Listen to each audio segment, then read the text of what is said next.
വഖഫ് bill parliament പാസ്സാക്കിയ ദിവസം മുതൽ LDFനും UDFനും പ്രത്യേകിച്ച് കോൺഗ്രസിനുമൊക്കെ ഇപ്പോൾ ഉറക്കമില്ലാത്ത ദിനങ്ങളാണ്. കാരണം നമുക്കറിയാം, മുനമ്പൻ നിവാസങ്ങളിൽ ബഹുഭൂരിപക്ഷം പേരും കഴിഞ്ഞ കാലങ്ങളിൽ UDFനെ പിന്തുണച്ചവരാണ്. പ്രത്യേകിച്ച് മുനമ്പത്തെ ക്രൈസ്തവ ജനവിഭാഗങ്ങൾ. അതുമായി ബന്ധപ്പെട്ട വിഷയങ്ങളിൽ കേരളത്തിൽ അങ്ങോളം ഇങ്ങോളം വലിയ പ്രതികരണങ്ങളാണ് ഉണ്ടായിട്ടുള്ളത്. കാരണം മുനമ്പത്ത് മാത്രം ഒതുക്കി നിൽക്കുന്ന തരത്തിലല്ല കേരളത്തിലെ സഭാ നേതൃത്വം പ്രതികരിച്ചത്. കാര്യം KCBC അടക്കമുള്ളവരുടെ പ്രതികരണത്തിൽ കോൺഗ്രസിന് വലിയ ഞെട്ടലുണ്ടായി. പാർലമെന്റിൽ വിഷയം വന്നപ്പോൾ തന്നെ KCBC അടക്കം UDFന്റെ MPമാരോട് ആവശ്യപ്പെട്ടു, നിങ്ങൾ വഖഫ് ബില്ലിന് അനുകൂലമായി വോട്ട് ചെയ്യണം. പക്ഷേ സഭയുടെ അടക്കം നിലപാടുകളെ തള്ളിക്കൊണ്ടാണ് കോൺഗ്രസ് വഖഫ് ബില്ലിനെ എതിർത്ത് പാർലമെന്റിൽ വോട്ട് ചെയ്ത്. അതിൻ്റെ പ്രത്യാഘാതം എത്ര രൂക്ഷമായിരിക്കുമെന്ന് പിന്നീടെങ്കിലും ചില കോൺഗ്രസ് നേതാക്കന്മാർക്ക് മനസ്സിലായി തുടങ്ങിയപ്പോഴാണ് അവർ ഇരുവള്ളത്തിലും കാലുവെച്ച് തുടങ്ങിയിരിക്കുന്ന കാര്യത്തിൽ ഒരു സംശയമില്ല. കാരണം കേരള കോൺഗ്രസ് അടക്കം പല കാര്യങ്ങളിലും വിയോജിച്ചല്ലോ. LDFന്റെ ഭാഗത്താണല്ലോ ജോസ് കെ മാണി. ഒന്ന് രണ്ട് വിഷയങ്ങളിൽ അദ്ദേഹം NDA സർക്കാരിന് അനുകൂലമായ തീരുമാനമാണല്ലോ വഖഫ് ബില്ലിൽ എടുത്തിട്ടുള്ളത്. അതെന്താ LDF പ്രതിനിധി പറയാത്തത്? എന്തുകൊണ്ട് ജോസ് കെ മാണി അങ്ങനെ പറഞ്ഞു?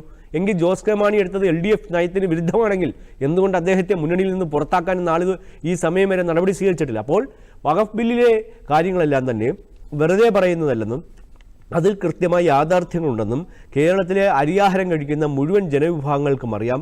ഈ വഖഫ് ബില്ലിൽ വലിയ ദോഷങ്ങളുണ്ട്. ഇന്നിപ്പോൾ ഏഷ്യാനെറ്റ് ഒരു പുതിയ വാർത്ത പുറത്തുവിട്ടുണ്ട്. തമിഴ്നാട്ടിലടുത്ത് 150 കുടുംബങ്ങളെ ഒഴിപ്പിക്കണമെന്ന് ആവശ്യപ്പെട്ടുകൊണ്ട് നോട്ടീസ് അയച്ചിരിക്കുകയാണ്. രാജ്യത്ത് ഭേദഗതി വന്നിട്ട് പോലും അറിയാത്ത ബോർഡുകളുണ്ട് എന്നുള്ളതാണ് എനിക്ക് ചിരിക്കാൻ തോന്നുന്നത്. കാരണം രാജ്യത്ത് ഇപ്പോഴും വഖഫിൻ്റെ പേരിൽ വലിയ രീതിയിൽ ജനങ്ങളെ കടന്നാക്രമിക്കുന്ന ഇതുണ്ട്. അത് കർണാടകയിൽ സംഭവിച്ചു. കർണാടകയിൽ 12,000 ഏക്കർ കൃഷിഭൂമിയിലാണ് നോട്ടീസ് അയച്ചിരിക്കുന്നത്. സിദ്ധരായ സർക്കാരിന് പോലും അത് പരിഹരിക്കാൻ കഴിയിട്ടില്ല. അവിടെ വലിയ വർഗീയ സംഘർഷങ്ങൾക്ക് സാധ്യതയുണ്ടായിട്ടുണ്ട്. പക്ഷേ ഈ മുഴുവൻ സമൂഹവും ഒരുമിച്ചിരുന്നു കൊണ്ട് തീരുമാനിച്ചതിൻ്റെ അടിസ്ഥാനത്തിൽ മാത്രമാണ് കർണാടകയിലടക്കം വലിയ വർഗീയ സംഘർഷങ്ങൾ ഒഴിവാക്കപ്പെട്ടത്. ഇല്ലെങ്കിൽ ഇന്ന് കർണാടകയിൽ 12,000 കൃഷിഭൂമിയുമായി അവകാശപ്പെട്ട വിഷയത്തിൽ വലിയ വർഗീയ കലാപം ഉണ്ടാവുകയുമായിരുന്നു. കർണാടകയിലെ ചെന്നമ്മ സ്റ്റേഡിയം നമുക്കറിയാം, ഈദ്ഗാഹുകൾക്ക് ഉപയോഗിച്ചു എന്ന പേരിൽ ബൈ യൂസേജ് എന്ന കാരണം ഇത് വഖഫ് ബോർഡ് ഉൾപ്പെടുന്ന വലിയ ഇതുണ്ടായി. പക്ഷേ വർഷങ്ങൾക്ക് മുമ്പ് വലിയ പ്രക്ഷോഭം നടന്നു. അപ്പോൾ ഇങ്ങനെ നിരവധി സംഭവങ്ങൾ രാജ്യത്തങ്ങൾ ഇപ്പോൾ ബംഗാളിൽ കണ്ടല്ലോ.